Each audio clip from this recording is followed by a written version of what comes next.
Hello everyone, आज हम लोग फिजिक्स क्लास 10th आईसीएसई के कुछ इंपॉर्टेंट क्वेश्चंस चैप्टर वाइज देखेंगे। ठीक है, और ये आप लोगों को एग्जाम में हेल्पफुल हो सकता है। चलिए हम लोग चैप्टर वाइज हर एक इंपॉर्टेंट क्वेश्चन को डिस्कस करेंगे आज। चलिए आइए, सबसे पहले हम लोग ऑप्टिक्स में रिफ्रैक्शन, प्रिज्म और लेंस को डिस्कस करेंगे। चलिए आइए, देखिए बच्चों, सबसे पहले ऑप्टिक्स में आपको जो याद रखना है,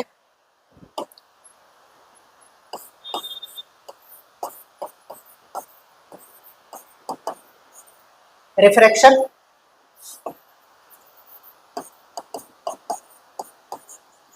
एंड इट्स लॉज। रिफ्रैक्शन और इसके नियम को याद रखना है बच्चों। देखिए, एक दो बातें जो याद रखना जरूरी है। ठीक है, सबसे पहले तो ये, आइए, यदि आपका लाइट रे मान लीजिए कि रेयर मीडियम से डेंसर में जा रहा है, तो ये टुवर्ड्स नॉर्मल जाएगा बच्चों, और यदि ये डेंसर से रेयर चला गया, अवे फ्रॉम नॉर्मल जाएगा।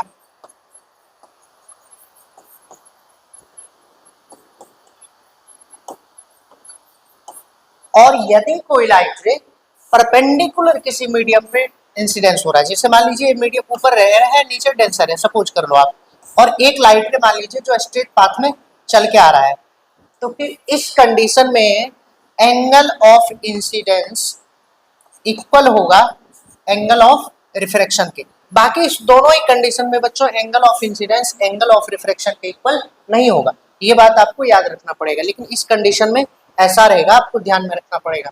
और यहाँ वैल्यू होगा इसका 0 डिग्री। इतनी बातें आपको याद रखनी होगी। चलिए उसके बाद देखिए, ये तो रिफ्रैक्शन है। लॉ ऑफ रिफ्रैक्शन में बच्चों sine I by sine R ये कांस्टेंट होता है, यानी sine of angle of incidence to the sine of angle of refraction क्या होता है, कांस्टेंट होता है बच्चों। इसी को आप स्नेल्स लॉ भी कहते हैं, इसी को आप स्नेल्स लॉ कहते हैं। चलिए आइए हम अपने क्वेश्चन पे चलते हैं। और ये जो है ना बच्चों, ये कांस्टेंट जो है, इसी कांस्टेंट को आप रिफ्रैक्टिव इंडेक्स भी कहते हैं। इसी कांस्टेंट को आप रिफ्रैक्टिव इंडेक्स कह लेते हैं। ठीक है, रिफ्रैक्टिव इंडेक्स को म्यू से रिप्रेजेंट कर सकते हैं आप। आपका क्वेश्चन है define refractive index, state it's formula. सबसे पहले आप ये कह सकते हैं कि इसका यदि हम लोग फॉर्मूला देखें, सी ए बाय सी एम, यानी यदि किसी मीडियम का रिफ्रैक्टिव इंडेक्स हमें देखना है, तो हम कह सकते हैं it is the ratio of speed of light in air to the speed of light in that medium. जिस मीडियम में भी आप रिफ्रैक्टिव इंडेक्स निकालना चाहते हैं, जिस मीडियम का रिफ्रैक्टिव इंडेक्स निकालना चाहते हैं बच्चों, ये बातें आपको ध्यान में रखनी होंगी। उसके बाद आइए, derive the relation between critical angle and refractive index. आप जानते हैं ना बच्चों क्रिटिकल एंगल क्या होता है। यदि मैं आपसे कहूं, देखिए क्रिटिकल एंगल आपका ये, मान लीजिए कि डेंसर है और रेयर, यदि कोई लाइट रे डेंसर से रेयर मीडियम में एंटर कर रहा है, मान लीजिए इसका एक्चुअल पाथ ये होना चाहिए था, आप यहाँ पर नॉर्मल लोगे, और जो लाइट रे है यदि ये क्या हो जाए, इसके पैरेलल चला है, यानी एंगल ऑफ रिफ्रैक्शन का वैल्यू क्या हो जाए, 90 हो जाए, तो जिस एंगल ऑफ इंसिडेंस पर आपको एंगल ऑफ रिफ्रैक्शन का वैल्यू क्या मिला, 90 मिला, इसी को आप बोलोगे बच्चों क्रिटिकल एंगल बोलोगे। और क्रिटिकल एंगल को हम लोग आईसी से भी रिप्रेजेंट कर लेते हैं। ठीक है बच्चों, आइए, a ray of light passes through an equilateral prism. इसका रे डायग्राम बनाना है आपको और सारे एंगल को मार्क करना है। देखिए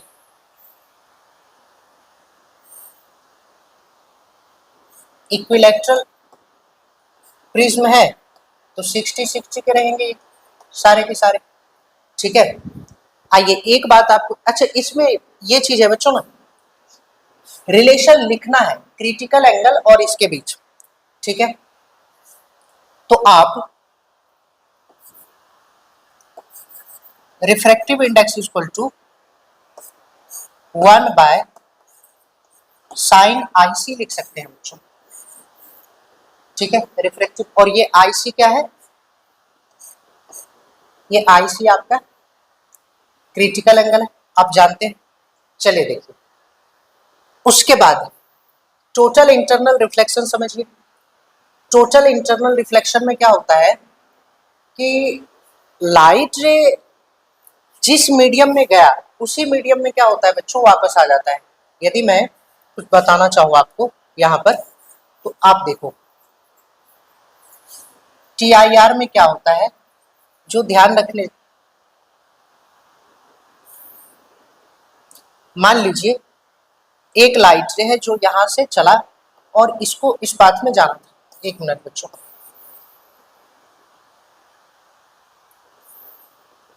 मान लीजिए कि इस पाथ में एक लाइट रे है जिसको इस पाथ में जाना है, ये आपका नॉर्मल है। और यहां पर मान लीजिए इस कंडीशन में तो आपने देख चुका था, ये एंगल आपका क्या था, क्रिटिकल एंगल था।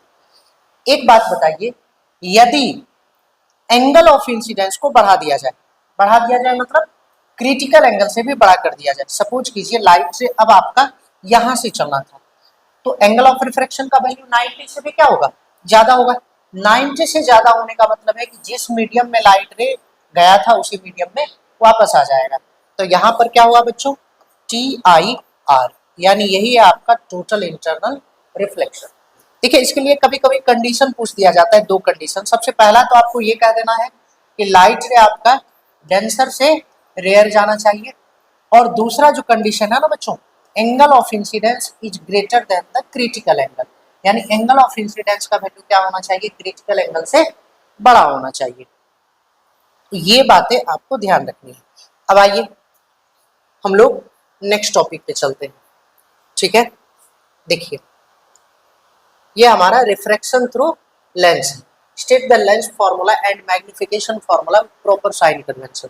चलिए देखिए, सबसे पहली बात, एक चीज और मैं आपको समझाना चाहता हूं यहाँ पर।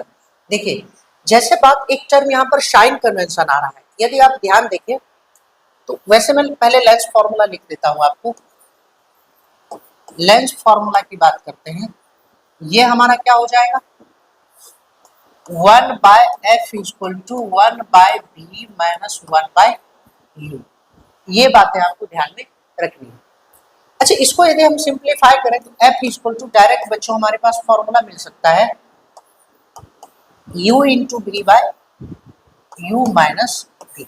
आप एफ इक्वल टू डायरेक्ट ये फॉर्मूला भी अप्लाई कर सकते हो, ठीक है। इसके बाद मैग्निफिकेशन का भी फॉर्मूला पूछ रखा है।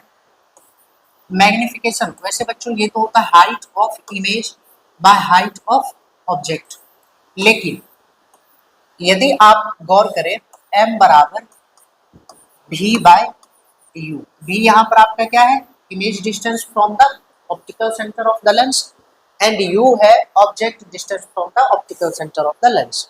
चलिए देखिए, ये हो गया। साइन कन्वेंशन की बात करेंगे ना बच्चों, देखिए यदि हम लेंस बना करके बात करें तो ये हमारा यदि लेंस है, सपोज कीजिए आप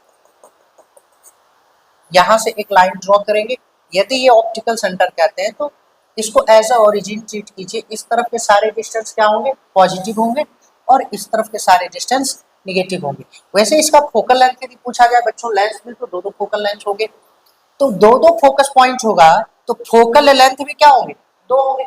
मेन फोकस बोलना पड़ेगा जिस पॉइंट पर लाइट कन्वर्ज होता है या कन्वर्ज होता हुआ अपीयर होता है, वही हमारा क्या है, मेन फोकस है बच्चों। इसी तरह से आप साइन कन्वेंशन की बात करेंगे तो कॉन्केव लेंस के लिए भी आपको इसी तरह से इसके ऑप्टिकल सेंटर को देखना होगा और इसके डिस्टेंस को पॉजिटिव और नेगेटिव मानना होगा। ये जो ऑप्टिकल सेंटर है इसको बच्चों आप as a origin of number line के ओरिजिन की तरह ट्रीट कीजिए इसको। चले आइए, अब कहता है an object is placed to F of a convex lens, draw a neat ray diagram showing the image formation. एक बात तो ध्यान में रखना पड़ेगा ना बच्चों, आप मान लीजिए कि यहाँ पर आपका क्या रखा हुआ है, ये आपका F1 है, ये आपका 2F1 है, और यहाँ पर बच्चों मान लो आप F2 है और दूसरा 2F2 है।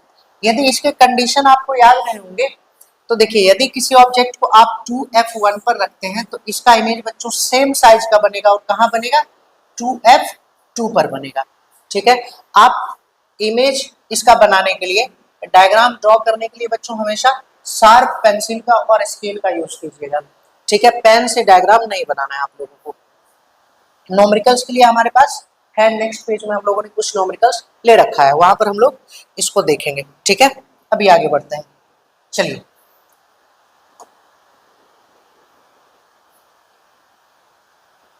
नेक्स्ट हमारा बच्चों मशीन्स एंड साउंड है, work, machines, energy and acoustics. आइए, वर्क, एनर्जी और पावर के कुछ क्वेश्चन। सबसे पहली बात तो define work, energy and power, state their SI units. देखिए, वर्क डन की बात करें तो आप डिफाइन तो इसको कर सकते हैं वर्क डन को, मैं इसके फॉर्मूला पर बात करता हूँ। Work done is the dot product of force and displacement.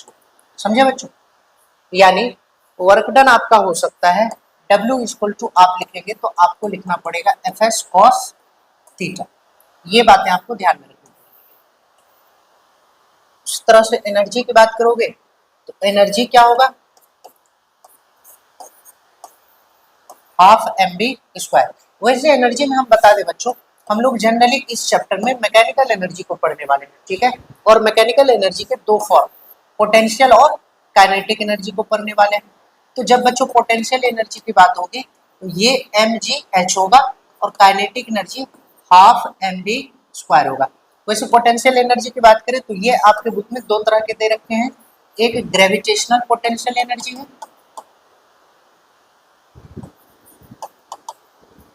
Gravitational potential energy है बच्चों, दूसरा है इलास्टिक पोटेंशियल एनर्जी। ये आपको ध्यान में रखना है। उसके बाद देखो आप, law of conservation of mechanical energy.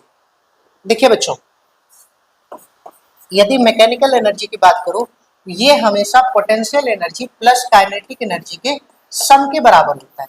Potential energy plus kinetic energy के सम के बराबर होता है। ठीक है, आप एक बात, यदि principle of conservation of energy को प्रूफ करने की नौबत आपके सामने आता है, यदि इसको कहा जाता है आपको कि प्रूफ करके आप दिखाइए, तो फिर एक काम कर सकते हैं आप। जैसे देखिए, मान लीजिए कि कोई ऑब्जेक्ट है जिसको आप ऊपर से छोड़ रहे हो। ठीक है, मान लीजिए ये अर्थ सरफेस है और इसके पहुंचने के जस्ट पहले के सिचुएशन की बात कर रहा हूं मैं। तो यहाँ पर जब ऑब्जेक्ट ऊपर है, इस हाइट पर है, तो इसका मैकेनिकल एनर्जी बच्चों क्या होगा, ये होगा काइनेटिक प्लस पोटेंशियल। मैं काइनेटिक को अभी के लिख रहा हूँ, पोटेंशियल को पी कह रहा हूँ। काइनेटिक एनर्जी जीरो होगा क्योंकि वेलोसिटी क्या है, जीरो। इसका मैकेनिकल एनर्जी बच्चों किसके बराबर रह जाएगा, जीरो प्लस पी, यानी मैकेनिकल एनर्जी पी के बराबर। लेकिन यही ऑब्जेक्ट जब यहाँ आएगा ना, पी का मतलब बच्चों, मान लीजिए कि ऑब्जेक्ट का टोटल हाइट यहाँ से क्या है, h है। यदि टोटल हाइट h है तो यहाँ पर मैकेनिकल एनर्जी का वैल्यू होगा बच्चों mgh, इस पॉइंट पर ऑब्जेक्ट का एनर्जी। लेकिन मैंने आपको क्लास में प्रूफ करके दिखाया था, किसी भी यहाँ से छोड़ने के बाद ऑब्जेक्ट को छोड़ते हैं, किसी एक पॉइंट को चुनिए। सपोज कीजिए जिस पॉइंट ऑफ टाइम पर आपका ऑब्जेक्ट यहाँ रहा होगा, उस समय भी इसकी टोटल मैकेनिकल एनर्जी इसके बराबर रही होगी, mgh के ही बराबर होगा। और यहाँ पर भी टोटल मैकेनिकल एनर्जी mgh ही रहेगा। ठीक है, ये बातों आपको ध्यान में रखना पड़ेगा। न्यूमेरिकल्स हम लोग नेक्स्ट क्लास में ले ही रखे। वैसे a body of mass 40 kg moves with a velocity 10 metre per second. Kinetic energy बच्चों फॉर्मूला आपके पास दिया हुआ है, हाफ mv² है। वैसे इसके मास का वैल्यू आपको कितना दिया हुआ है, 40 दिया हुआ है, और इसका वेलोसिटी दे रखा है बच्चों 10 मीटर पर सेकंड। तो आप जानते हैं काइनेटिक एनर्जी क्या होता है आपका, हाफ mv² होता है। वैल्यू पुट करके आप बना सकते हैं। आइए आगे बढ़ते हैं बच्चों।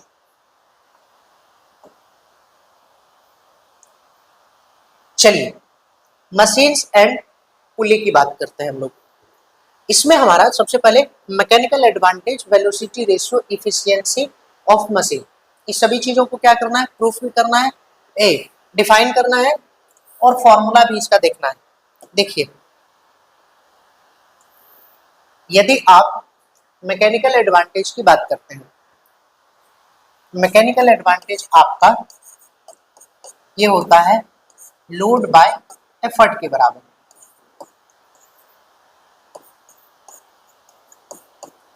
ये होता है बच्चों हमारा load bye effort. Velocity ratio की बात करते हैं, ये होता है displacement in effort bye displacement in load, ये होता है।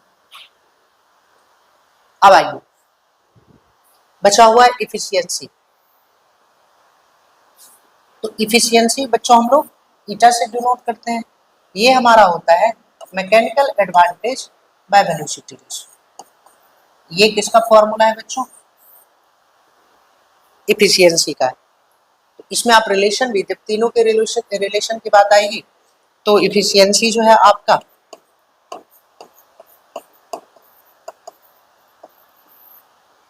ये आपका mechanical advantage by velocity ratio रह जाएगा। यहीं से आप यदि वेलोसिटी रेशियो लिखना चाहेंगे, इफिशियंसी इनटू मैकेनिकल एडवांटेज होगा। ये बातें आपको ध्यान रखना है। अब देखिए, ड्रॉ अ नीट लेवल diagram of block and tackle system with a velocity ratio 3। देखिए एक बात मैं बता दूं आपको, ब्लॉक एंड टैकल सिस्टम में ये तो डायग्राम यहाँ पर मैं प्रयास करता हूँ। ब्लॉक एंड टैकल सिस्टम में होता है ना, दो पार्ट में होता है बच्चों पुली, ठीक है, दो पार्ट में पुली होता है।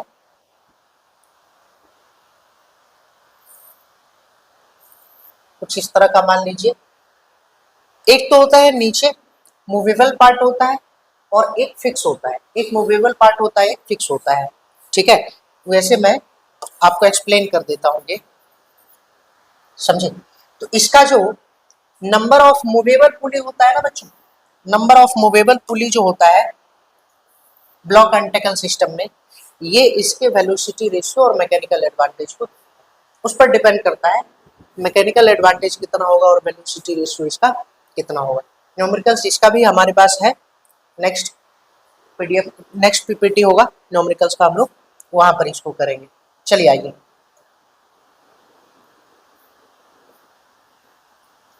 साउंड एंड वाइब्रेशंस की बात कीजिए। Explain the phenomena of resonance using tuning for experiment.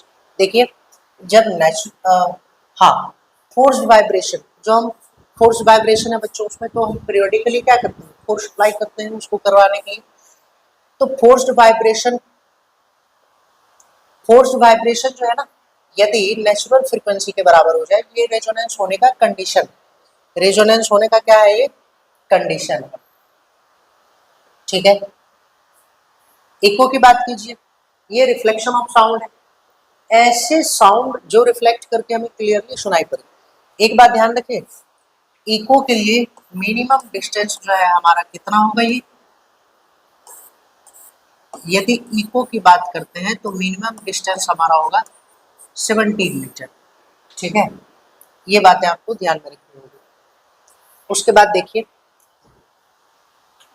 Time, at least sound 0.1 second, 0.1 second के बाद रिफ्लेक्ट होकर के साउंड हमारे पास तक पहुंचे, ठीक है, तब जाकर के हम इसको क्या कर सकते हैं, बना सकते हैं।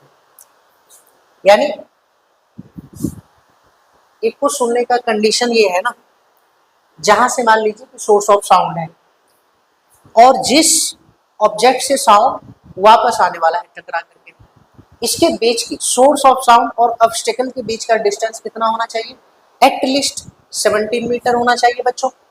और जो साउंड 17 मीटर होगा तभी जो है साउंड हम तक वापस आने के लिए 0.1 सेकेंड का टाइम लेगा। यदि इससे कम डिस्टेंस पर ऑब्स्टेकल है तो टाइम क्या हो जाएगा, इससे कम होगा। और 0.1 सेकेंड से कम टाइम में यदि कोई साउंड हमारे कान तक पहुंचे, इसको तो नहीं सुन सकते हम, ठीक है। तो ये कंडीशन है हमारा। चलिए आइए आगे बढ़ते हैं हम लोग।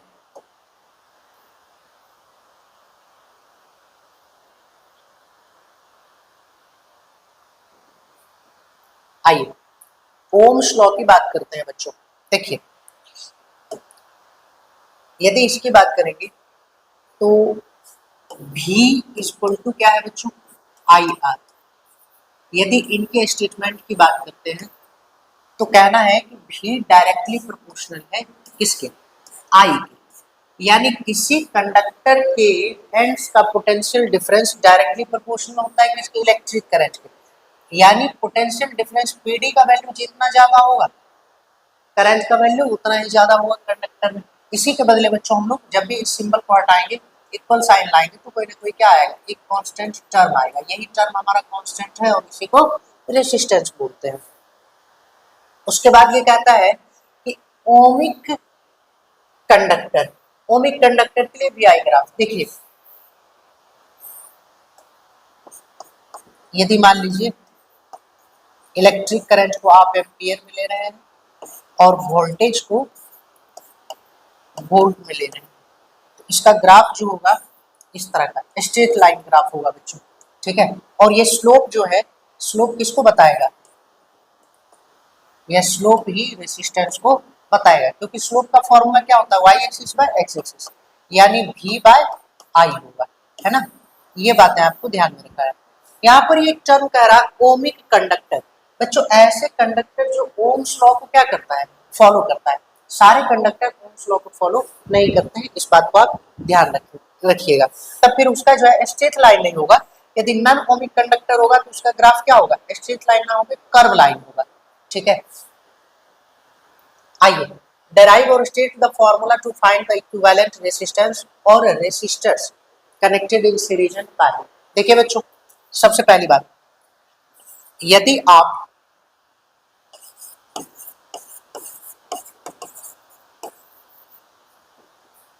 ऐसे लिखिए, आप यदि कॉम्बिनेशन ऑफ रेसिस्टर की बात करेंगे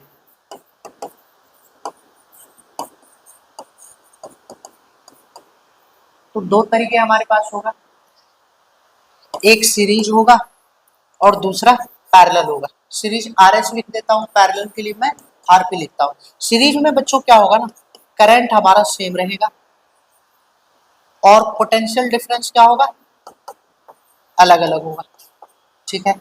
और पैरेलल की बात करें तो इसमें पोटेंशियल डिफरेंस बच्चों हमारा पीडी क्या होगा, ये सेम होगा और करंट क्या होगा, ये डिफरेंट होगा बच्चों, ठीक है। चलिए आइए अब हम यहां से आगे बढ़ते हैं। आइए बच्चों इसको हम लोग एक्सप्लेन करते हैं।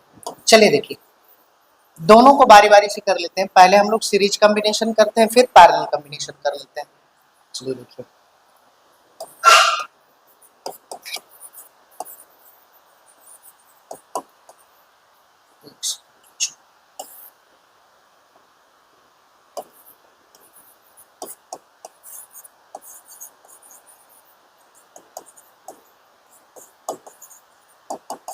आइए सीरीज कॉम्बिनेशन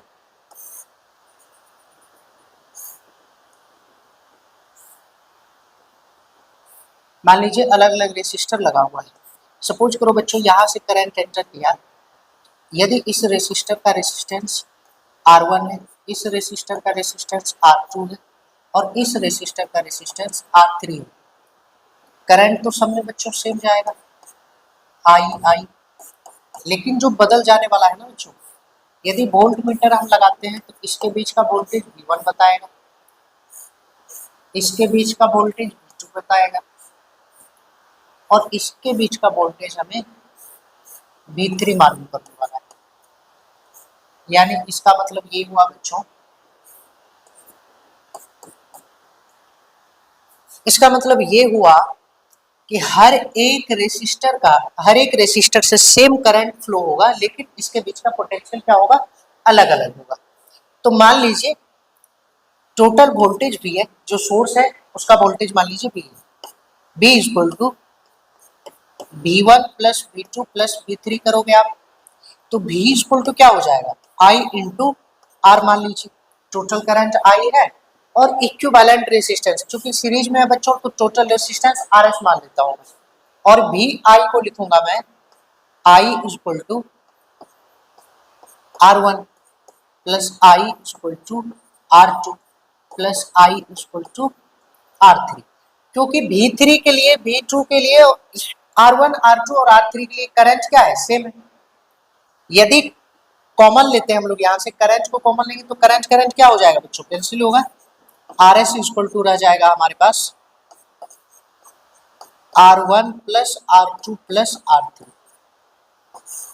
यदि आप और भी ज्यादा रेसिस्टर कनेक्ट करके रखे हैं तो उसको भी कर सकते हैं। इसमें एक स्पेशल कंडीशन इस तरह से आ सकता है बच्चों, मान लीजिए यदि if N equal resistor, if n equal resistor are connected,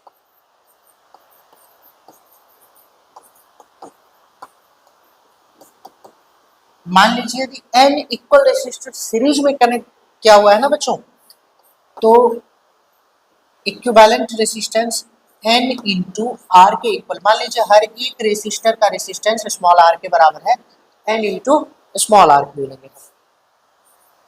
आ जाइए पैरेलल कॉम्बिनेशन को देखते हैं, ठीक है। पैरेलल कॉम्बिनेशन में क्या है ना बच्चों, मैंने पहले आपको ये चीजें एक्सप्लेन कर रखा है कि पैरेलल कॉम्बिनेशन में पोटेंशियल डिफरेंस क्या रहने वाला है, सेम रहेगा। अलग क्या होगा, करंट सबका अलग हो जाएगा। मान लीजिए यहां से करंट हमारा I1 चला बच्चों, इधर को जाने को करंट I1 चला जाएगा, इधर I2 चला जाएगा और इधर करंट हमारा I3, यानी R1 रेसिस्टर में करंट I1 गया, R2 रेसिस्टर में I2 करंट जाएगा, R3 रेसिस्टर में I3 करंट जाएगा। यानी करंट यहाँ आने के बाद जैसे जंक्शन मिला करंट को तो क्या होगा, डिस्ट्रीब्यूट हो जाएगा। और इसके बीच यदि आप वोल्ट मीटर लगाना चाहते हैं तो वोल्ट मीटर आप लगा लो। देखो आप यदि यहाँ पर वोल्ट मीटर को कनेक्ट करते हो तो पोटेंशियल क्या होगा, सेम होगा, R1 R2 और R3 का। अब यदि यहाँ पर बच्चों इक्विवेलेंट रेसिस्टेंस देखा जाए तो I इज इक्वल टू, हम क्या कह सकते हैं, कितने जगह में हो जाना चाहिए, प्रयास करते हैं। I इज इक्वल टू होगा बच्चों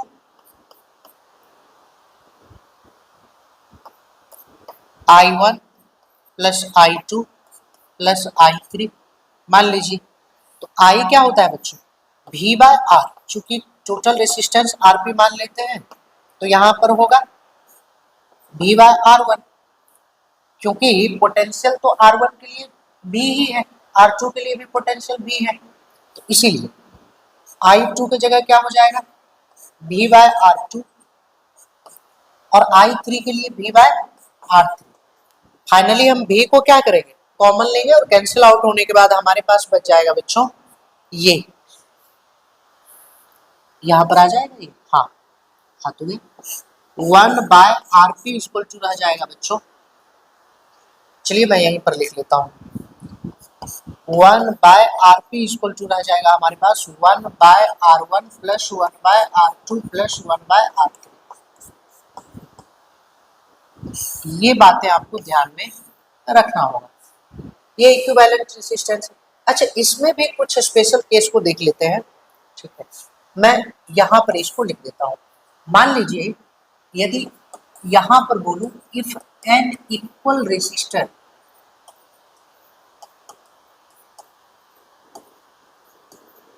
आर कनेक्टेड इन पैरेलल,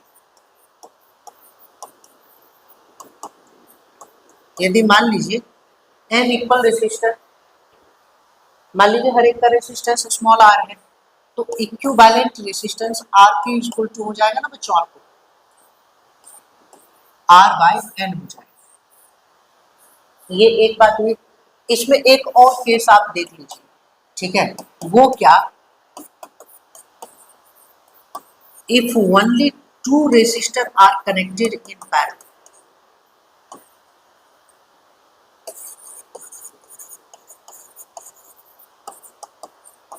यदि दो ही रेसिस्टर पैरेलली कनेक्ट हुआ हो तब क्या लिख सकते हैं, तब इक्विवेलेंट रेसिस्टेंस डायरेक्ट बच्चों हम लोग लिख सकते हैं प्रोडक्ट बाय सम, प्रोडक्ट बाय सम, यानी R1 into R2 bye R1 plus R2, ऐसा लिख सकते हैं। तो ये बच्चों हमारा सेकेंड क्वेश्चन रहा। Draw a simple circuit diagram showing battery resistor and ammeter. ये आप बना सकते हैं, ये तो बहुत आसान है। एक सिंपल सर्किट डायग्राम बनाना है, इसमें आपको बैटरी को, रेसिस्टर को, एमीटर को, वोल्ट मीटर को।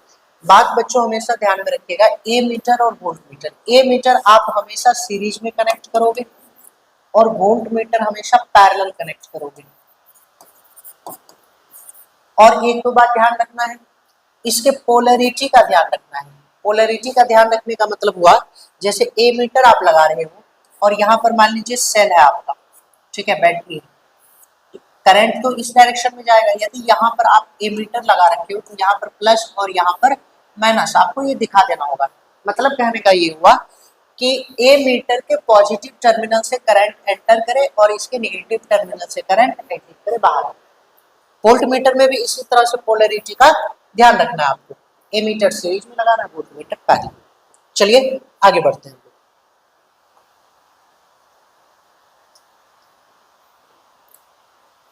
इलेक्ट्रोमैग्नेटिज्म पे आ जाइए। फ्लेमिंग्स लेफ्ट हैंड रूल, आइए देखिए, फ्लेमिंग लेफ्ट हैंड रूल हम लोग यूज कहाँ करते हैं। पहले तो आप ये मान लो, देखिए मान लीजिए कि यूनिफॉर्म मैग्नेटिक फील्ड आपके पास है। इस यूनिफॉर्म मैग्नेटिक फील्ड में सपोज करो आप एक एल लेंथ का कंडक्टर आपने ले रखा है और इस कंडक्टर में करंट जो बच्चों फ्लो कर रहा है आई, ये मैग्नेटिक फील्ड है। इसके साथ मान लीजिए एंगल क्या है, थीटा। तो फोर्स जो है इस कंडक्टर पर, ये जो आपका है ना, ये करंट कैरिंग कंडक्टर है बच्चों, सीसी करंट कैरिंग कंडक्टर को यदि आप यूनिफॉर्म मैग्नेटिक फील्ड में रखते हैं तो इस पर जो फोर्स लगेगा वो B I L sine theta होगा। बस आपको एक्सप्रेशन ध्यान में रखना है। इस एक्सप्रेशन से आपको ये पता चल जाने वाला है ना बच्चों, इस पर लगने वाला फोर्स डायरेक्टली प्रोपोर्शनल है इंटेंसिटी ऑफ मैग्नेटिक फील्ड के। इस कंडक्टर पर लगने वाला फोर्स डायरेक्टली प्रोपोर्शनल है इस कंडक्टर में फ्लो होने वाले इलेक्ट्रिक करंट के, और इस कंडक्टर पर लगने वाला फोर्स डायरेक्टली प्रोपोर्शनल है इस कंडक्टर के लेंथ। इतनी बातें आपको ध्यान में रखना है। अब आइए फ्लेमिंग लेफ्ट हैंड रूल हम लोग यूज क्यों कर रहे हैं। देखिए बच्चों, फ्लेमिंग लेफ्ट हैंड रूल हम लोग यूज कर रहे हैं इस कंडक्टर पर जो फोर्स लग रहा है, इस फोर्स के डायरेक्शन को पता करने के लिए, है ना।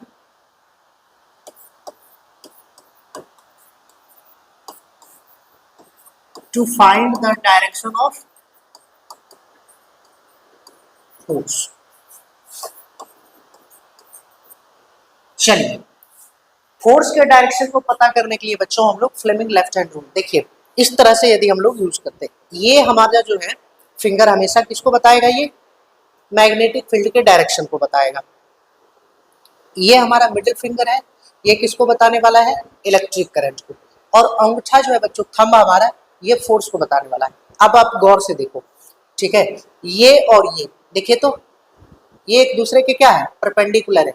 और इसकी बात करें तो ये भी इसके क्या है, परपेंडिकुलर। यानी तीनों म्यूचुअली परपेंडिकुलर रहना चाहिए, है कि नहीं। फिर जो है आप सबसे पहले इस फिंगर को यदि मान लीजिए कि किसके, मैग्नेटिक फील्ड के राउंड कर लेते हैं। सपोज कीजिए ये हमारा मैग्नेटिक फील्ड है बच्चों और ये हमारा करंट का डायरेक्शन है। तो फ्लेमिंग लेफ्ट हैंड रूल कैसे यूज करेंगे, इस तरह से इसको क्या करेंगे, यहाँ पे रखेंगे। आप देखिए ये अंगूठा हमारे तरफ है ना, ये अंगूठा हमारी तरफ है, यानी कंडक्टर जो इसके भीतर रखा हुआ वो कंडक्टर का फोर्स क्या होगा, आउटवर्ड होगा। ये ध्यान में रखना है आपको बच्चों। चलिए देखिए, तो इस तरह से आप Fleming left hand rule apply कर सकते हैं। एक स्ट्रेट करंट कैरिंग कंडक्टर के चारों ओर आपको मैग्नेटिक फील्ड ड्रॉ करना है और direction right hand thumb rule use करना है इसको बताने के लिए। देखिए मान लीजिए कि यदि ये आपका जो है, सपोज कीजिए ये आपका एक कंडक्टर है और करंट जो इससे फ्लो हो रहा है आई है, इसके कारण जो मैग्नेटिक फील्ड बनेगा बच्चों, कुछ इस तरह का डायरेक्शन होगा उसका, है ना। और ये जो डायरेक्शन होगा ये बच्चों एंटी क्लॉकवाइज होगा। यदि आप स्ट्रेट करंट कैरिंग में, अच्छा राइट हैंड थंब रूल भी समझ लीजिए, स्ट्रेट करंट कैरिंग कंडक्टर के कारण जो प्रोड्यूस्ड मैग्नेटिक फील्ड है ना, उसका डायरेक्शन बच्चों जानने के लिए हम लोग क्या करते हैं, right hand thumb rule use करते हैं। आइए, ये जैसे मान लीजिए हमारा थंब जो है करंट के डायरेक्शन में थंब को लगाएंगे, बाकी फिंगर को कर्ल करेंगे, तो ये जिस डायरेक्शन में कर्ल हो रहा है ना बच्चों, यही क्या बता रहा है, मैग्नेटिक फील्ड का डायरेक्शन बता रहा है। इसी को जानने के लिए हम लोग right hand thumb rule use करते हैं।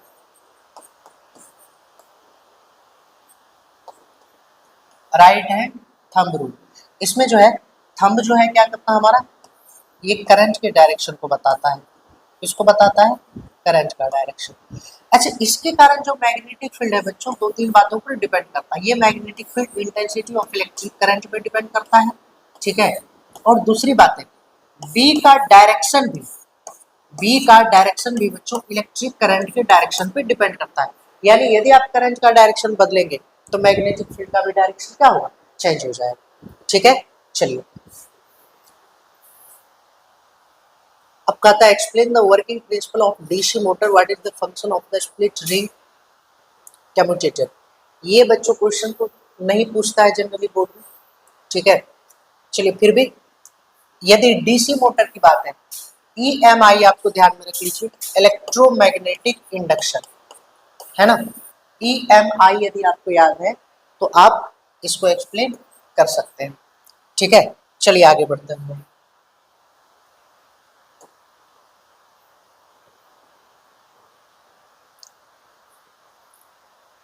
चलिए, state the principle of calorimetry. Principle of calorimetry, देखिए एक बात याद रखना है, यहाँ पर हमारे पास ये होता है कैलोरीमेट्री में होता क्या है बच्चों, मेथड ऑफ मिक्सचर। देखिए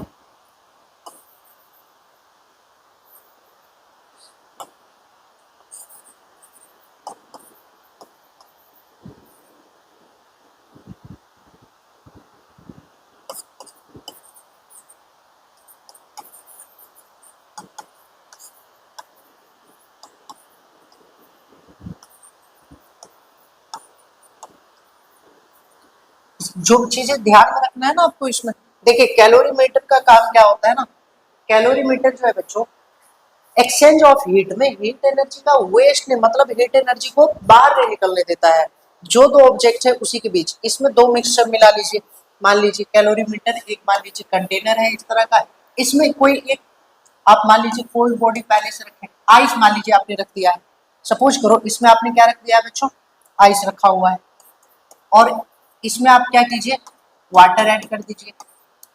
अब इसके बीच क्या होगा, हीट का एक्सचेंज होगा।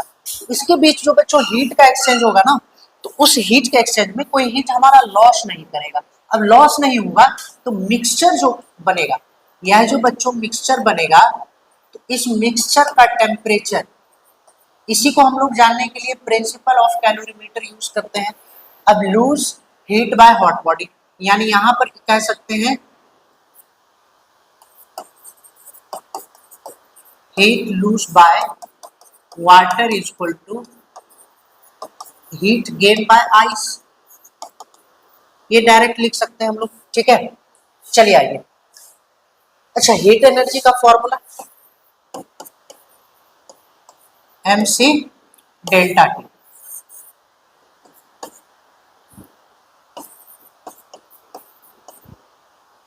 स्पेसिफिक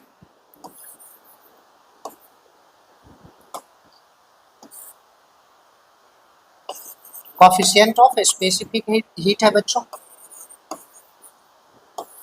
चलिए देखिए, अब यहां से यदि आगे बढ़े तो डिफाइन स्पेसिफिक हीट कैपेसिटी, शी की बात करते हैं बच्चों, latent heat, state the their assignment, ठीक है। आइए, Q बराबर m इंटू एल, ये भी फॉर्मूला है हमारे पास। स्पेसिफिक हीट कैपेसिटी, सबसे पहले तो ये हमारा स्पेसिफिक हीट कैपेसिटी है।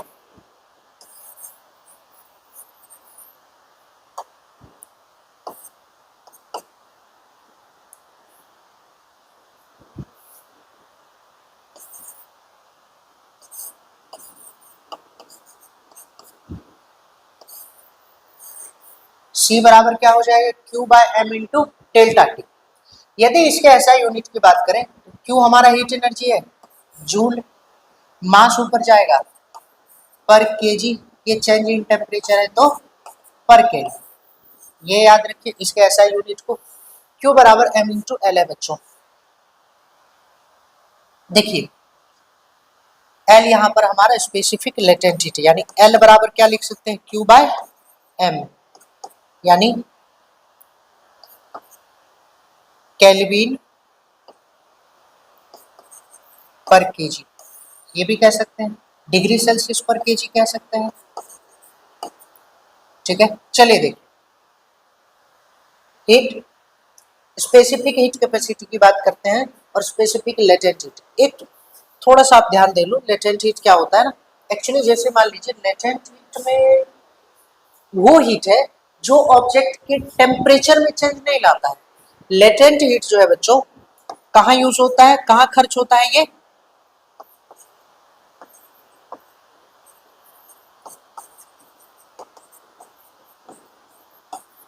ऑब्जेक्ट के स्टेट को चेंज में, स्टेट में चेंज लाता है। ठीक है, यानी वैसा हीट जो किसी ऑब्जेक्ट के टेम्परेचर में कोई चेंज नहीं लाता है। ठीक है, चलिए आइए उसके बाद न्यूमेरिकल्स तो बच्चों हमारे पास है, इसको हम कैलकुलेट कर लेंगे। चलिए देखिए आगे बढ़ते हैं यहाँ से। मॉडर्न फिजिक्स में आप alpha beta gamma radiation compare the penetrating power. देखिए बच्चों सबसे ज्यादा गामा का पेनिट्रेटिंग पावर है, उसके बाद बीटा है और फिर अल्फा है। देखिए उसके बाद right the general nuclear equation for alpha decay. तो बच्चों यदि मैं बताऊं आपसे जेड मान लीजिए और ए मान लीजिए,